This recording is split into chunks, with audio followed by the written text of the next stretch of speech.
Right now, we're going to find out what to do with the leftover tofu mix from last week's vegan shepherd's pie. If you missed out on how to make the pie, then click here to get caught up, or you can use tofu right out the packet. It won't have quite the same amount of depth of flavor, but the tacos will still taste really good at the end. Stick around after making these delicious tacos as we're going to learn more about Masa Harina, what it is, where it comes from, and the health benefits discovered around 3,500 years ago.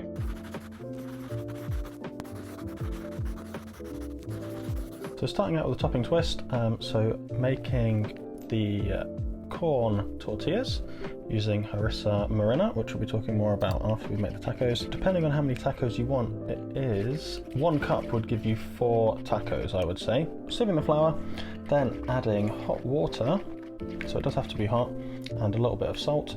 But yeah, carefully adding the water slowly by slowly, because you don't want to add too much water. Then yeah, I'm mixing it with a fork to start off with, and then once it's kind of formed into one big mass, then going to give it a little bit of kneading. With the kneading though, it is pretty hot, so it's quite hard to give it too much of a knead. So just a very small bit of kneading at this stage. Then once it's kind of into a nice ball, I'm going to leave it to rest. So I'm going to put it into a plastic bag to let it rest, as you don't want it to dry out. So the main event is the tofu, and the tofu was already cooked last week from the vegan shepherd's pie, but we're going to be bulking out the tofu with some onions, and also toasting a bit more cumin and more chili just to pack even more flavour in there. You can see the onions are quite big, getting those chucked in and just frying those for a few minutes just to soften them up slightly. This is how we're going to make it taste different compared to the tofu mixture from last week, is we're adding loads of taco seasoning, so that's just pre-made taco seasoning, or fajita seasoning if you can't get taco seasoning.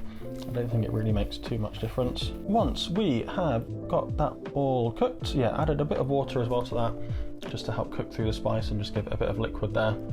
Gonna add the tofu mixture from last week.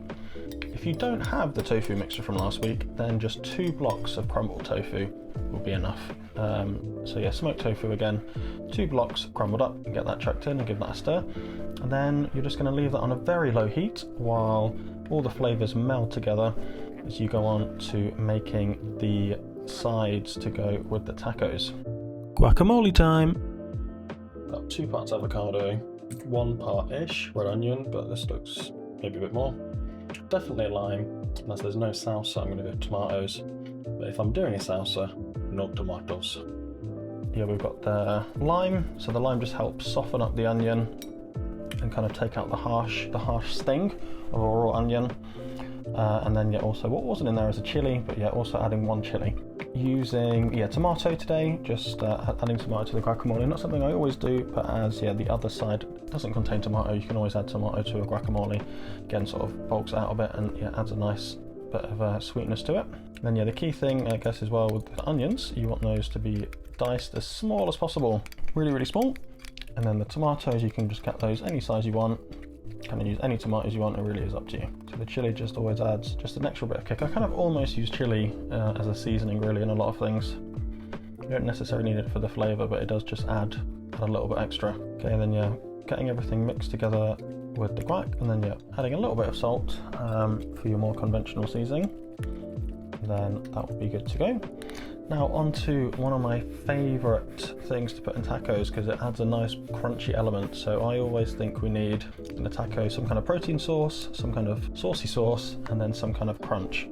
And this pickled kohlrabi, something I found in an Ottolenghi cookbook, really is incredible.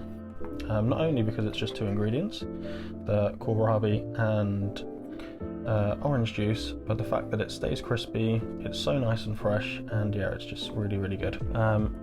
Just juicing and zesting 1 orange, and then cutting the kohlrabi up into matchstick sized pieces, then just leaving that for a couple minutes minimum. But and then with this you don't need to worry about using it too quickly. The kohlrabi stays crispy for a few days afterwards, so your dough would have been sufficiently rested. Then giving it a bit of a knead, but not too much, it doesn't really need a huge amount of kneading. Then you are going to break it up into little pieces. Don't worry if you kind of start off with them being a bit too big, you can easily just remold it, mash them together, or pinch bits off other bits to make your dough balls the right sort of size. But yeah, you're after somewhere between like a ping pong ball and a golf ball, and then yeah, covering them with the plastic bag just so they stay, so they don't dry out when you are pressing and cooking the tacos as you go through. So yeah, I've got a taco press and I'm very happy that I do. I absolutely love it. But if you don't have a taco press, you can just use 2 bits of baking paper. So you could have 1 piece of grease-proof paper on your surface, countertop, then your ball of dough, and then put the other piece of paper on top, and then you can just squish it with a saucepan, and that would work just as well. So in a hot, oil-free frying pan, about 1 to 2 minutes on either side, and then yeah, if you feel like the taco that you got was a bit too big or a bit too small, then you can adjust the ball size accordingly. But yeah, if you're aiming for a golf ball size, then you should get a nice sized taco in the end. Then filling it however you want with the 3 things that you have, but to try not to overfill it, as is something that always happens when I'm doing it. And then pop it in your mouth and enjoy. So there we go. Happy days. I hope you enjoyed what was going on in the kitchen. Here on the Jolly Spud channel, we don't just go over how to make amazingly tasty, healthy food. We also look at the health benefits of what we eat. And today we're going to be focusing on Masa Harina and how it is made from corn via a process called nixtamalization, a word that never gets any easier to say. So you can't just use corn flour when making tacos, as corn flour and Masa Harina are 2 different things, even though the main ingredients in both of them is corn. Got some corn here. So corn flour is obtained by grinding the entire kernel, the corn kernel, into a fine powder, whereas with Masa Harina, the corn has undergone this nixtamalization process. So what is nixtamalization? It is the process of soaking and heating the corn kernels in an alkali solution, usually lime water, which is the old school name for calcium hydroxide. The corn is then washed in clean water and then hulled. So this nixtamal corn is then ground up, which is now much easier to do, and turned into a dough. This dough can be used directly to make your tacos, or you can dry it out, giving you some flour, which is a lot easier to store and to transport.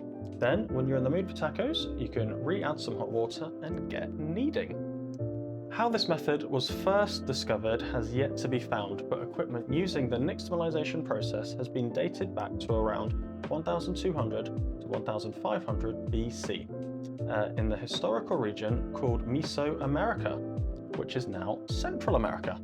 One working theory is that the limestone would have been used to make the cooking pots. Then when used to heat water, it would have made the water slightly alkaline. And this is because limestone has the chemical name calcium carbonate, which when heated gives you calcium oxide, and then this calcium oxide dissolves in the water to give you the alkali calcium hydroxide. So if people from 3,500 years ago were heating their corn, they would have found it easier to make this corn into a dough, as well as the flavors and aromas. This new dough would have been much improved. Then cultures using what we now called Masa Harina would have benefited from the increased nutritional content over using just normal corn flour. As people from Mesoamerica depended on getting a lot of their nutrients from maize, so it was so important for them to get everything out of the corn. So what makes the nixtamalization process so important is that it makes the protein tryptophan found in the corn digestible, which is needed by the body to make the very essential vitamin B3.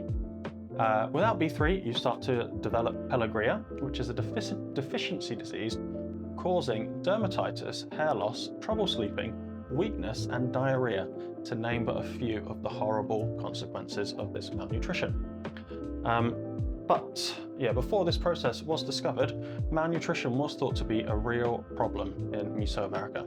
So in summary, nixtamalization was essential for people who mostly lived off maize. But the good times don't stop there. A couple of the other bonuses of using nixtamalized corn are the increased amounts of calcium, as well as a slight increase in the iron and copper and zinc found within it. And the nixtamalization process also deactivates mold that commonly infects the maize. So we've come a long way from doing this process ourselves, as we can see in this lovely picture. So this is an 1836 lithograph of tortilla production in rural Mexico. However, the tacos we make today are similar to what people needed for a healthy lifestyle thousands of years ago, which is pretty cool. That an essential process discovered most likely by accident has given us delicious corn products for years and years and years to come.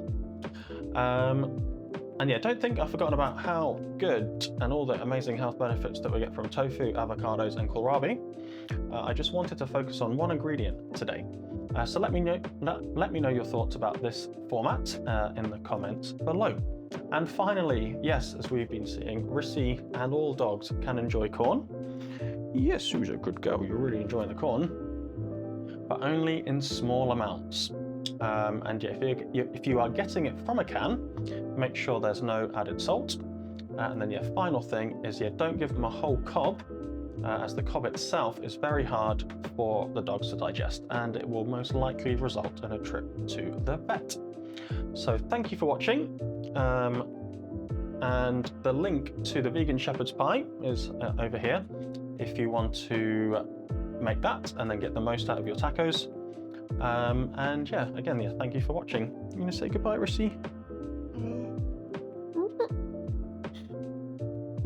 No. You just want more corn. You just want more corn. Yes. Ciao.